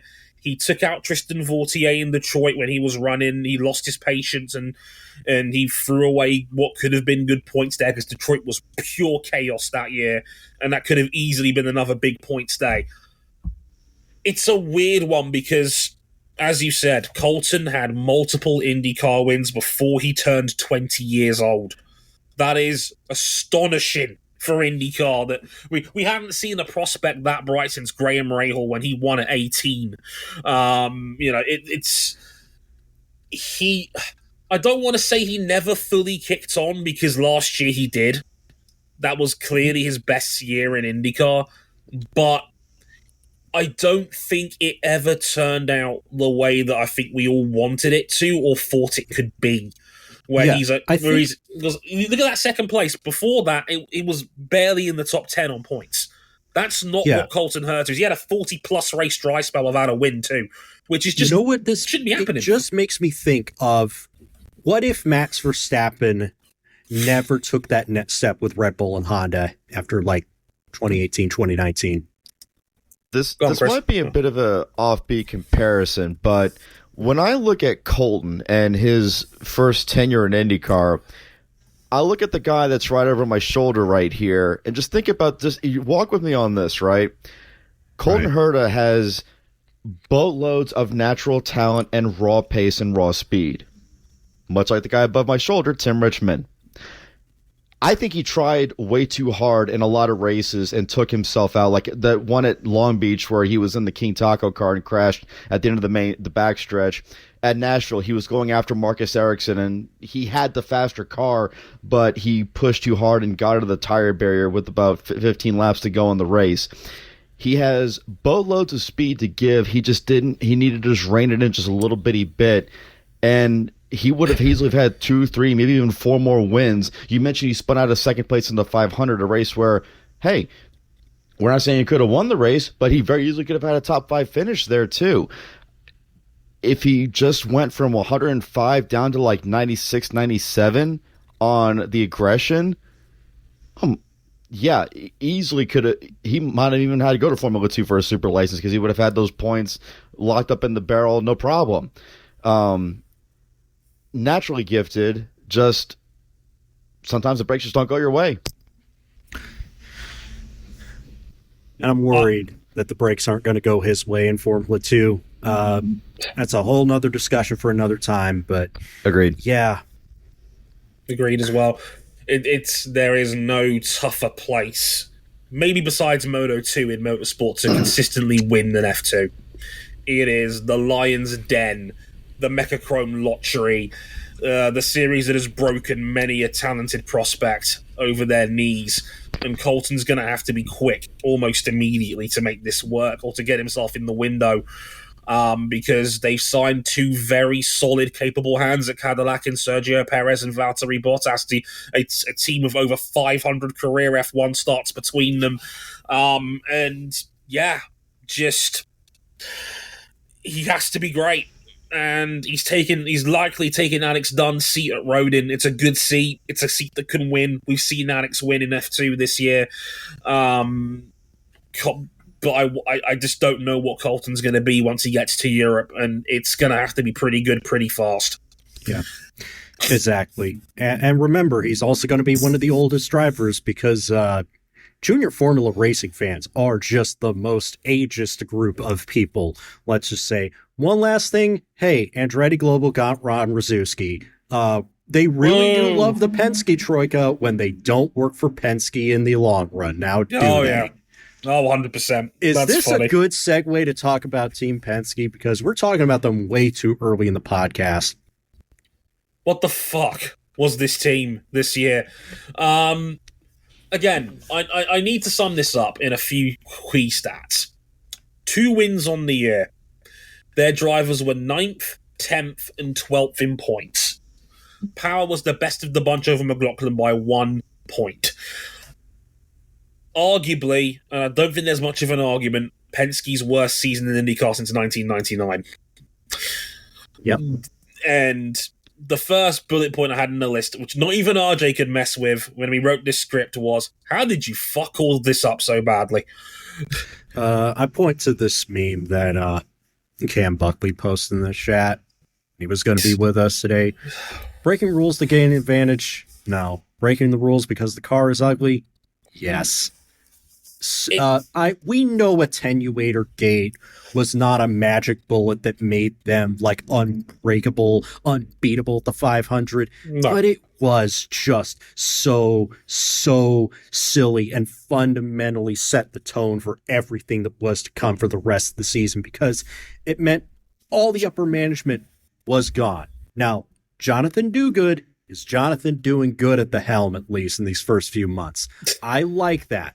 He ran Porsche Penske. He's run Porsche Penske so good, I have no reason to think he won't do it again here in this situation. But man, should have never gotten that point where he has to manage multiple facets of Penske racing. There was over 55 years of combined senior management at Penske that was shoved out of the door after the second cheating scandal in a row. And arguably, it says everything wrong about Team Penske, about how Attenuator Gate went down, because it just goes to show you that Roger's priorities are not in the right place. No one cares about if your car looks that pretty or not. All it cares about is if it wins. And yes, you're absolutely right, RJ. The Attenuator wasn't the smoking gun that made Newgarden win his second 500 in a row. But it's a really stupid reason to get a car DQ'd, or to get or the public embarrassment of having to deal with a second cheating scandal in back-to-back years at the 500, to the point where you felt that Tim Cindric, the guy who had been there 26 years, was untenable at his job as team president. It's humiliating for a team of their stature to be caught up in that much hot water at their race for the second year in a row. It made for great TV, though. Great TV. Oh, it's great TV. Don't get me wrong, but it's car crash TV. It's Maury, it's Springer. Alex Palou staring at the back of Newgarden's car as the angle grinder is being taken to it is the definition of a classic Maury Povich, you are not the father, and the women's brought on 2 different men, and they both ended up not being the dad, and everybody just collectively loses their shit in the paddock. Except Alex Palou is everybody's dad this year. Let's not get it wrong. More on that later on. Okay. So, who was the bigger disappointment this year, Trey? Was it our collective pick for the championship, Scott McLaughlin, or was it Joseph Newgarden? It's tough to say. It's tough because, again, how do you evaluate luck? It's always a bit of a tricky one. It's a very subjective topic. Here's what I will say. When I was doing my season review and I read through the results and I looked at the ifs, buts, and maybes, one thing stood out to me. Just how many times Newgarden got boned in 2025, where I'm thinking, okay, it probably doesn't make him an immediate contender. Maybe he sneaks his way into the 500 because he was running top 5 when his car died with that fuel pressure problem 2/3 of the way in. But, I mean, I drew up a quick list when I did my season review. Give me a minute here on this one. Long Beach, belt buckle breaks, loses 2 laps, finishes 27th. Indy 500, comes up from the back row to 5th place before a fuel pressure problem, finishes 22nd. Gateway, innocent bystander funniest TV Thank you, Pat Benatar. We love you. History. Wait, Pat Benatar, more like Pat Joseph Bendakar. Oh. They caught up in Louis Foster's hilarious crash and TV commercial. It was, fun fact, Will Buxton would later admit on Twitter he was in the middle of going for a slice of pizza during the TV commercial break when he saw that New Garden was suddenly upside down. Here comes the pizza. Here comes the pizza. 25th that day. Road America, spun out on his own at the final corner. That one was on him. 25th place finish. Mid-Ohio, spins out at the first corner, puts it in the wall, finishes 27th as first retirement. Toronto was taken out by Jacob Abel. 24th that day. Portland, taken out by Dixon, loses a lap trying to recover the car, finishes 24th. It's a fucking bloodbath for New Garden this year. Like, if he gets even mediocre luck out of all of them, he's still probably in the top 10. Comfortably. Not title contending, but it's probably a similar season to last year, where I think he was 8th on points. As Ed had put in our chat points out, all that was missing really was a cartoon anvil with Wile E. Coyote underneath it. And that would have been an ideal way of summing it up. With New Garden, at least, despite his errors, which there are a couple, there was enough there where you can kind of mitigate his bad season to a degree. And of course, him winning at the end of the year in Nashville certainly helped pad the result out a little bit and soften the blow by ending up 12th. The salve of a long-awaited home win. Because, remember, New Garden was as low as 18th at one point in points. Like, he was behind Connor Daly. He ended up recovering to 12th because he won in Nashville right at the death, and his results did get better at the end of the season. He was 7th as well in Milwaukee. McLaughlin hasn't got that excuse. And that's the problem, is that McLaughlin had gotten better and better and better year on year in IndyCar. There was a reason I picked him to do the double, because I just thought he was getting stronger and stronger year on year. He was putting it all together, and I thought this was going to be the season where he wins 4 or 5 races, maybe wins a 500, and then seals the perfect end. So yeah, seals the perfect end to what was been an incredible IndyCar transition. Nope, cartoon anvil to the head. He had 6 top 4 finishes without finishing first or second. Did it ever feel wild? Until Nashville, did it feel like McLaughlin was ever going to win a race? No, it didn't feel like until Will Power won at Portland that this team was going to win a race. I mentioned 99 repeatedly. That was the last time in any American Open Wheel series that Team Penske did not win a race. And 1999 was a year of different circumstances, including different not spec chassis, not spec engines. Oh, by the way, somebody at Penske died behind the wheel of one of their cars in 1999. Rest in peace, Gonzalo Rodriguez. So for that alone, 2025 is better. Oh, yeah. It wasn't by much. It's, for a team of their standing, for a team of Roger Penske affiliation, obviously he owns that team, they have been the gold standard in IndyCar for as long as I've been a fan, which is about 10, 11 years now. They are always in contention. They will always have at least one car in the title fight. I mean, there was a black spell at the 500 for a few years, but they're now back to being one of the strongest teams there again, year on year. New Garden should have been a contender. McLaughlin, again, embarrassed himself with that warm-up crash before the race had even started. I mean, when Kyle Larson's giving you the bird on the way past, it's gone badly wrong for you, quite frankly. And then the cherry on top. Will Power effectively booted out of the team via sheer malaise. Incompetence. Yeah, I mean, you completely forgot that Will Power was out of contract at the end of the season, and Will has openly said he would have taken a 1-year deal in the month of May if they had just offered it to him. And now, a 17-year veteran of the team, a guy who's had the majority of his success there, arguably the face of Team Penske for the last 2 decades, one of IndyCar's greatest, is now driving for Andretti. That is completely unacceptable. That's going to be weird as shit, by the way. The last time that Will Power drove for someone else other than Team Penske, Scott Dixon was a 1-time going on 2-time IndyCar Series champion, and Dario Franchitti was a NASCAR driver. Safe to say it's been a while, and this continues a long line of Penske IndyCar legends that never walked away from the sport with that team. The two examples I could think of, Rick Mears and Gilles de Ferran, and you could kind of say Gilles de Ferran didn't go out on his own terms because he was looking at an early retirement due to multiple concussions he sustained in the early 2000s. And as Ed points out in our chat, he now goes by 26 Willpower on Twitter and Instagram. That's weird. I know. Everyone wants the revenge tour in 2026, and I can kind of understand it. I think Willpower's still got something left in the tank and can offer something to Andretti Global. Is he going to be let down the same way Colton Herta was so many times in the 2016? I'll say this much. Will was still 6th on road and street course points this season.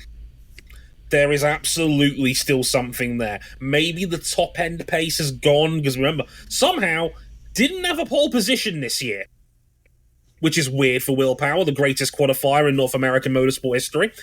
But no, he did at Gateway. Oh yes, yeah. Yes, he did have the Gateway pole, didn't he? He went from pole to crashing in turn 4. And that's the problem. He was 20th in oval points this year. On ovals, he was bad. And unfortunately, most of it was on him. What's crazy about that Gateway race also is he wasn't the first car that crashed out. It was actually Devlin DiFrancesco. But then Devlin got back in the car after another crash out with one of the camera guys from Fox. Again, another highlight from the Devlin DiFrancesco highlight reel of 2025. Him crashing into a cameraman and then buying him a bottle of tequila to say sorry. It happens. Wouldn't want a bottle of tequila. Of course. Will probably needed several after the season he just had. The 6th on road and street courses still tells me there's a little bit of juice in the tank. I worry that it won't be Will that will be the problem that derails the revenge tour, is what I will say. Yep. I think of it like this. A lot of people were very, very excited to see what Lewis Hamilton could do now that he was free from the shackles of Mercedes-AMG. And look what happened. And I was the first person on this podcast to say, you do realize he's joining Ferrari, right? That's all we're saying. Like, I'd love to see some strong results from Will Power. I mean, he's going to race this weekend in a GT car. That's always fun. I think that's neat. I think that's neat too. Just don't get your hopes up too high right out of the gate. Correct me if I'm wrong. That's Will Power's first race in a car with a roof since, what was it, the 2005 Bathurst 1000? Well, he also did Adelaide. Yes. Didn't he do it in 2011, 2012? Yes, he did. He did that in 2011, yes. And he was going to drive a GT3 car at Daytona, but he had to pull out because of Liz's medical emergency. Yes, quite right. Yeah, Yep. the staph infection that she suffered. That was a rough time. But yes, going to be very fascinating to see how the Willpower Revenge Tour concludes in what seemingly is the twilight of his career. I mean, God, the man is 45 years old the day of St. Petersburg. Who knows how long he can keep this going. More on that. More on Unk Division in about 15 minutes' time. Yeah. Arrow McLaren. Again. Now, we have gone to great lengths to not talk about IndyCar that much in this segment. We might bring it up eventually. We may have no choice in the matter. More on that later. Again, it's like Andretti. For time's sake, that should be its own podcast. I know, right? Bit of a disparity here. Pato O'Ward was championship runner-up. Christian Lundgaard was excellent in 5th on points. Nolan Siegel was 22nd. Only 2 top 10s on the year. Made a couple of fast 6s here and there, but overall... Look, as someone who's beated the drum on this show on many years about McLaren under-delivering on promise and potential, I can't deny it anymore.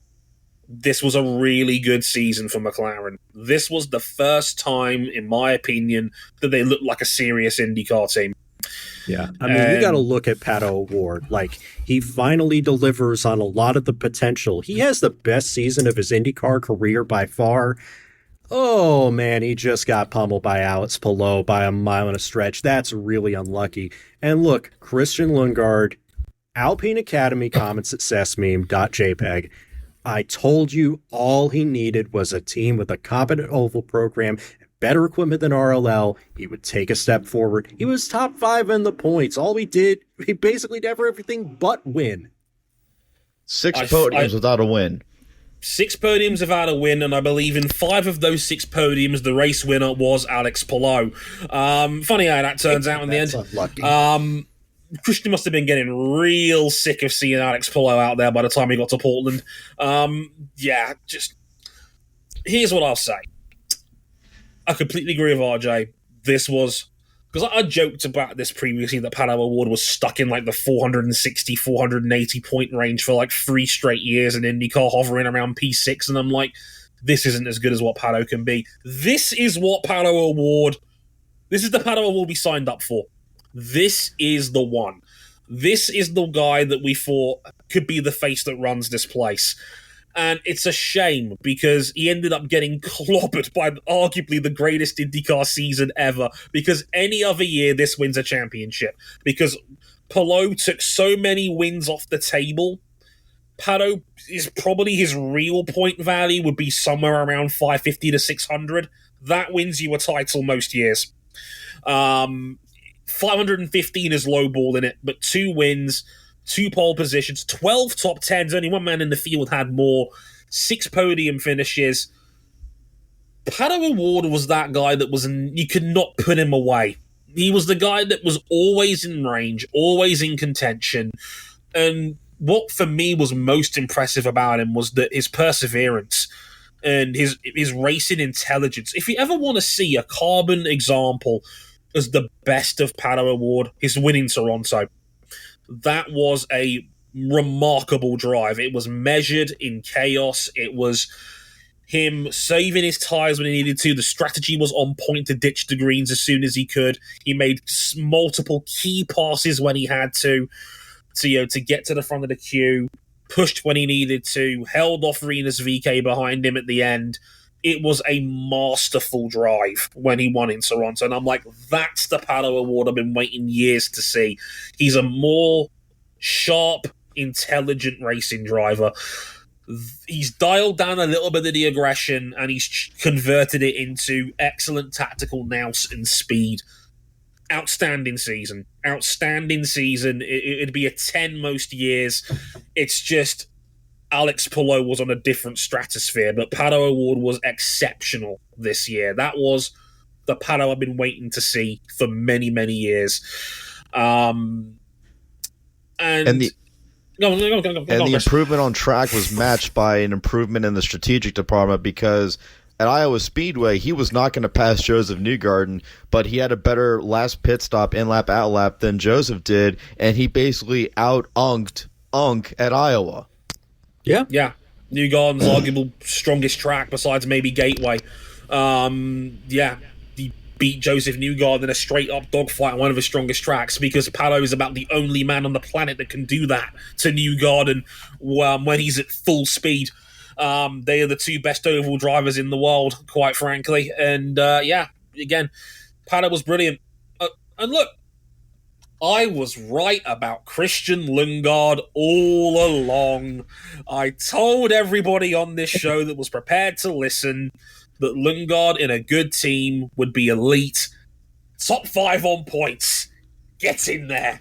Yes. Could you imagine having a junior Formula Sable with Christian Lundgaard and maybe like an Oscar Piastri? Not one of them go to the Formula One team that academy is meant to feed into.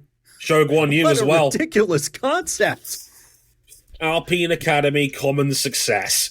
Like, they had Zhou Guanyu, Oscar Piastri, and Christian Lundgaard at the same time. All 3 of them ended up in either IndyCar or Formula One, but none of them with Alpine. Funny how that turned out in the end. Hey, maybe Paul Aaron will work out for him next year. But look, Lundgaard was exceptional. He was the second best driver on road or street courses this year. not named Alex Palou. Comfortably. He was always stupid good on road courses when he was at RLL, and he only doubled down on that when he got to McLaren. Constantly in the frame on road and street courses all year long. Started then he had one pole position, but he didn't make the Fast six times. Only, I think, 3 dudes got there more often than he did. Race pace, absolutely exceptional. Was up there as good as everybody not named Alex, quite frankly. Exceptional year. And his ovals were solid. Not amazing, but they were solid. They just needed to be okay, and they were okay, and that'll do. He was 13th on ovals this year, which is fine. There's room for improvement there, but again, had a DNF in Nashville, probably would have been top 10 otherwise. To go back to one of your earlier stats, Dre, 6 podium finishes, 5 of those, Palou finished ahead of him. The one where Palou finished behind Lundgaard? Portland. Yeah, Portland where Will Power won. Just crazy. Lundgaard was exceptional. Pato Award was exceptional. Nolan Siegel's in trouble. There's no getting around it. Yep. People have been very patient with the young man. I don't think there's a way you can slice it that 22nd in points is unacceptable. No, I agree. And what's frustrating is that he got Kyle Moyer as a strategist. Again, everybody loves the Penske Troika when they don't work for Penske. Of course. And there were signs that it was starting to turn the corner in the summer, and it just completely flatlined after like the first Iowa crash, because that knocked him out of that race. It also knocked him out of the second Iowa race go along with it.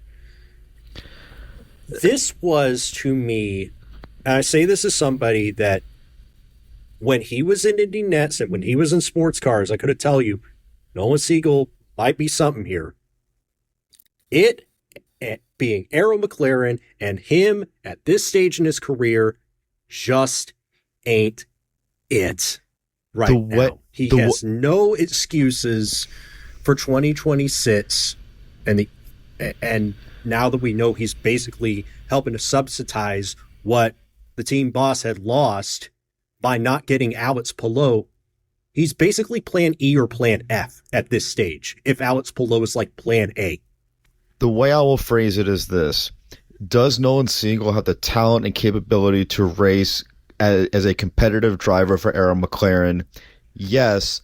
However, in my opinion, he needed a full season at Dale Coyne Racing first to figure it out. Yeah, that was the worst advance that he took on his career. And if you're Nolan and his dad, Mark, I get it. You looked at what Dale Coyne Racing was last year. It wasn't great. But when he won Le Mans and got that advance, because they couldn't have Alex. They didn't want to keep David and Malukas and let his wrist heal up. They couldn't keep Callum. That worked out for David. And they couldn't keep Caleb Pourchaire. So that's why he got this advance in his career that he's clearly not ready for. I would have liked to see them bring in Will Power and move Nolan on to somewhere else. He'd still be a better choice for a young paying driver than some of the names we've already discussed at the lower end of the grid. They had a shot to get him. Pato begged Zach Brown to sign Will Power. He was available and on the open market. Pato apparently begged to bring in Will Power to improve their consistency, and Zach said no. They were the only team who didn't even entertain the idea of bringing Will Power into the team, which I have to say, Zach, are you high? Well, I think it is very funny that McLaren announced that Enzo Fittipaldi is going to do a private test, and they have to reiterate that their driver lineup's secure for 2026, which tells me that driver lineup is not secure for 2026. If Nolan Siegel has another season like this, does he finish 2026? No, because if you're already entertaining like bringing Enzo Fittipaldi in as his replacement, it tells me that you have him at least being evaluated for real races. I also think we should just clarify real quick. We're not going out of our way to just say, like, we don't want him to No, do well. absolutely. I know I'm not. I know some people 100%. are rooting against him to succeed, but I'm not. He has always been very gracious with interviews at the track. He's always taken time for us. He's been fantastic. Just at the end of the day, it's a results-based business. Yep. You're second, fifth, and 22nd. It's a huge outlier, and this team is now looking like a serious IndyCar team, like the second best team on the grid right now. And that is a big hemorrhaging hole that money will only go so far to repair. I know Nolan's paying 7 figures to be in that team, but 22nd is unacceptable in every way, shape, or form. You could half the prospects that have been teased around seats would have been better in this environment right now than Nolan Siegel has been. Rinus VeeKay was right there. Will Power was right there. Even Connor Daly, given McLaren are so strong at the 500 now, you put Daly in there, that's an immediate third bullet in the chamber for the 500. If you put Daly in that seat, even that I would have understood to a degree. If it really is all in on the 500 these days, that's just how it is now in IndyCar. It's a big outlier. This is nothing personal against Nolan, but him either being with Dale for a year or at least finishing out the year with Juncos when Augustine Canapino had his emotional meltdown would have been a far better way to start his career than jumping into the deep end with a team that was challenging for all aspirations and challenging on all fronts for 2025 and ultimately failed in that endeavor. It's just not going to work long term that way. And he's only 20, I think. He's a baby. He turns 21 on my birthday. Imagine being an IndyCar bust at 21, dog. That's just bleak. And also, Tony Kanaan, we're coming for you. If this doesn't work out, by the way, Kanaan said, "I am betting my job." I think he told Zach Brown, "I am betting my job on Nolan Siegel succeeding." Good luck. I think it'd be more honest than just saying we really needed the money because we can't get Alex Palou. That would be the much more honest response to that. It's worth saying as well, Marshall Pruitt's mailbag that dropped this morning, they reckon the legal costs between both sides in that court case between them and Alex Palou has crossed $20 million. Ironically, Zach is asking for $20.6 million in damages. This stopped being about the money some time ago. I have $3. That's the change if McLaren wins the whole case. They could just with Oliver Askew. Chip Ganassi, the last team on the list. That's right. Kiffin Simpson improved. Most improved driver of the year. Yeah. Was it enough to keep him off a hot seat or make him the most attractive option? I don't know. No. I mean, Marcus Ericsson did this role better by this point in his career, and I love me some Kiff, dog. I like Kiffin. He definitely did improve this year. There were some genuinely outstanding highlights from him. I think the last race in Nashville where he was running side by side with Scott McLaughlin for a podium finish. Yes, he ultimately lost that fight. But it's the first time where I've looked at Kiffin and gone, okay, there's something here. Because he'd never shown that on an oval before until that weekend. There was a couple of really nice highlights across the season. Obviously, first podium finish in Toronto. Yeah, a little bit fortunate on strategy, but still drove well. Was fifth in Detroit, sixth at Road America. There's definitely been improvement. There, clear and obvious visual improvement with Kiffin Simpson. He needs another step next year, I think, because the problem I've always said with Kiffin is that you chose him over Marcus Armstrong, and Armstrong went to Meyer Shank with the same setup premises you did, and he beat Kiffin by 60 points. You chose him over Linus Lundqvist, who went from Rookie of the Year to being out of the sport overnight. So the question is, even with Kiffin showing this improvement, Linus was roughly 17th in points the first full season he was in IndyCar as well. So I ask, if this is the end game, is this good enough? And don't get me wrong, good season. Definitely a good season. Marked improvement. I need to see more. He needs to take another step next year. Otherwise, people are going to ask the same questions. Yeah, it's just one of those deals, Kiffin Kippen needs to improve. We need to beat the allegations that Chip Ganassi is just a two-car team with some extra cars that maybe they'll run if they can find the money for it under the desk, because that seems to be the impression every time they've gone past two cars. Speaking of those two cars, Scott Dixon did keep his win streak alive. He has won a race for another season. I believe that's 21 seasons in a row. Longer than Kevin Sips has been alive? Yeah. Scott Dixon in decline is still better than most drivers at their absolute peak. I'll say that. Number 10 was so good, he kept Scott Dixon's winning streak alive out of charity, because who doesn't love charity here on Motorsport 101? You're like, look, I do worry a little bit that the ultimate upside of Dixon has kind of faded a little bit. I think the only time he really looked like he could win a race was Road America this year. And even that, on a fuel mileage race, even then Scott still couldn't win it over Alex when it really came down to it. But the floor is still great. He only finished one race lower than 12th this year, and that was the Indy 500 itself, and he had a brake failure right from the start. That wasn't on him. He's still remarkably consistent. He's still the sort of guy that will do nothing and then finish a Grand Prix in 5th just to do it, because that's what Dixon is at this point. But he is also 45 years of age.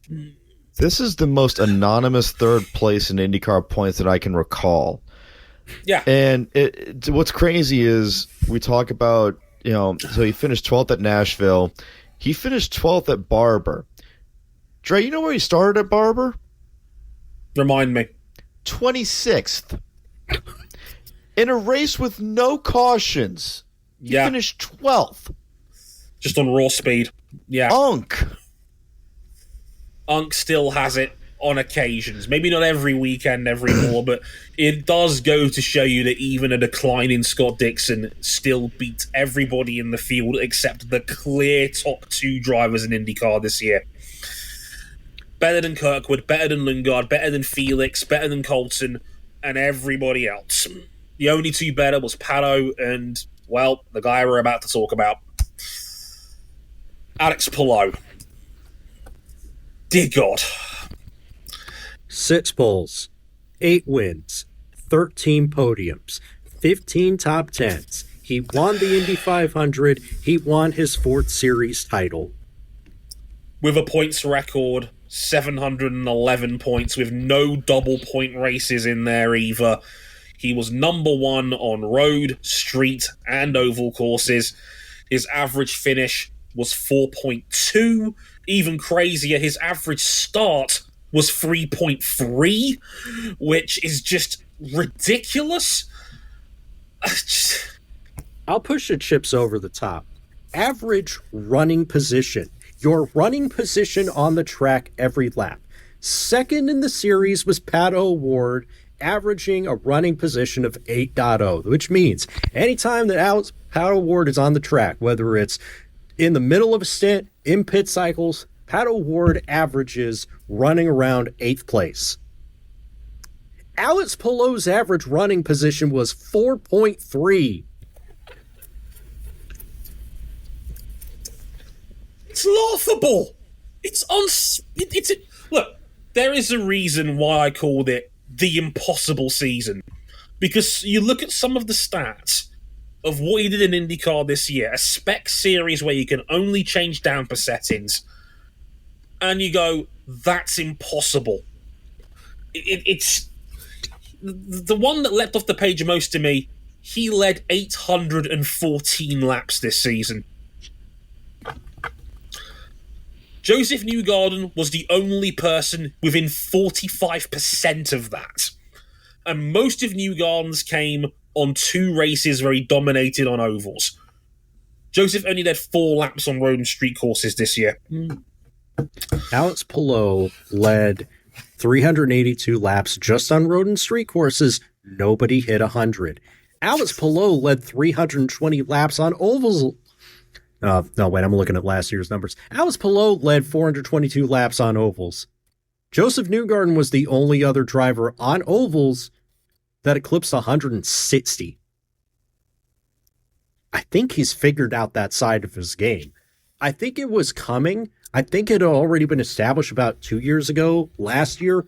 Oh, it's definitely established now.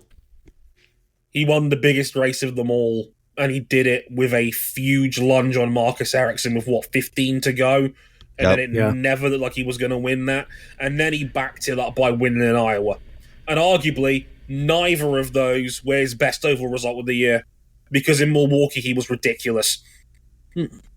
He led 200 laps of that race, and in my opinion, only lost because of a 3-minute rain shower. Divine intervention. God was like, okay, that's enough. And that's the only, because he was 9.5 seconds in front when the rain came. I'm going to come out and say it's the greatest season IndyCar has had since it's had a championship. No one has dominated IndyCar like this. This season is a joke. I summed it up in our podcast earlier this year when I said, how many races this year did Alex Palou have no chance of winning? 0. Where it didn't look like he could win the race at all. And I got it down to 3. I'd argue he had a shot to win in Detroit even when he was taken out by David Malukas. He was in the lead group on the winning strategy. Gateway, he just didn't have the pace. And even then he finished in 8th. Still managed to salvage a top 10 finish. Iowa race 1, he had a good car, not a great car. Still finished in 5th. Didn't quite have the legs to win it, in my opinion. Same, arguably, in Nashville, but even in Nashville, he was chasing down Newgarden and was right in his wheelhouse right at the end of the race. Between that and Toronto, and even Toronto, he had a shot. Because I was about to say Toronto. I still maintain if it wasn't for Alex Rossi hitting the wall, he had a 26-second lead on Pato and could have come out in front in the pits. There was maybe 3 races all year that Palou had no chance of winning. In a 17-race championship. And he won 8 of them, and really it should have been 9. Only 3 men in history have won 9 races in an IndyCar season, and they're 3 of the greatest to ever do it. Al, Mario, and AJ. That's good company. He won this championship he won championship by 196 points, RJ. 196. Basically 5 race weekends. 5. Yeah, I think he clinched it in Portland. He could have skipped Milwaukee and Nashville. He officially clinched it in Portland, but he realistically could have skipped the last 4 races of the year and easily would have won the championship going away. He had enough points after Toronto. He had 536 points after he finished 12th in Toronto. There was still 4 rounds to go. And he didn't win. He only won 1 of the final 4. That being Laguna Seca, where he now has an average finish of 1.6 in the 5 years he's raced around that track. That's pretty good. It's pretty good. I thought he'd be one to watch when he came over from Japan in 2020. I had no idea we were about to see, after he went to Chip Ganassi, the greatest IndyCar driver of the decade. I'll admit it. When he went to the 10 car, I didn't know what to expect because it was just plug and play drivers to try and fill the void after Dario Franchitti. Chip found it. He found it immediately. Race Kanan 1 was all right. Yeah, Kanan was all right. Rosenquist was okay. Ed Jones was too much too soon for him, and he never recovered. From day 1. Alex was brilliant in that car. He is the best, in my opinion, that we've had since Dario. And the terrifying thing is, when Dario went to Chip and went on that Murderer's Row run, he was 36. Alex is 28. And he's won 4 titles in 5 years, and he's ticked the final box in the cabinet by winning the 500. He's completed the game, but the thing is, he doesn't need to go to New Horizons in Formula One. No. If he wanted to, in a competitive team, sure, that'd be great, but he doesn't need to. No, he has now become the terrifying, dominant force in IndyCar, which is something that is so hard to do given the very nature of the series. Pato O'Ward had his greatest IndyCar season. He's the most popular man in NASCAR and is arguably one of maybe 2 or 3 genuine free-tool drivers in the series. Palou beat him by 196 points. Also crazy that he's the most popular driver in NASCAR when he doesn't even drive in the series. I know what you mean, though. Like, Pato had a great season. Palou mopped the floor with him. Unreal. I can't wait to see what he does next. Alex Palou, at 28 years old, has 19 IndyCar wins. He is tied for 23rd on the all-time list with 2006 Indy 500 winner and 3-time IndyCar champion Sam Hornish Jr. And one time, I forget how many USAC championships this driver won, but he won the 1958 Indy 500, Jimmy Bryan. If he wins 2 more races, he will move up to a tie with 1949 Indy 500 winner Bill Holland and USAC national champion Tony Bettenhausen. He is 3 wins away from tying 2-time Indy 500 winner and 2-time Formula One world champion Emerson Fittipaldi in 20th place. And he could do all guys that he could do all that before April. You mentioned all this stuff. You mentioned a bunch of dudes that drove when AAA was the main sanctioning body of American open wheel racing. That's crazy. So let's see. He had 1, 2, 3, 4, 5, 6, 7, 8 wins. So if he wins 8 races, he will move into a tie for 15th place with Johnny Rutherford. He will have overtaken Indy 500 winners Roger Ward, Gordon Johncock, and Bobby Rahal as well. And also Ted Horn, who finished 9 times in the Indy 500 between 2nd and 4th without winning the race. I think Alex Palou is really good at this thing. His average finish since joining Chip Ganassi Racing is 5.9. He's finished in the top 5 2/3 of the time. Dre, how are we going to find words if he does anything like even half this impressive in 2026? We're going to run out of superlatives. He's up there with Marc Marquez and Max Verstappen as just the most gifted people in all of motorsport, quite frankly. You're not supposed to do what he's doing. In the same way that Marc Marquez is not supposed to dominate the MotoGP in the way that he has over the years, in the same way that Max Verstappen was never supposed to be this, where he's put down 2 of the greatest seasons in Formula One history, won 4 championships, and even 70 points back in F1 this year, people still believe he's got a genuine shot at the title against a team that's won 12 out of 18 this year. That's the rarefied air we're now talking about with Alex Palou, where he's got a genuine case for being the best pound-for-pound racing driver on the planet today.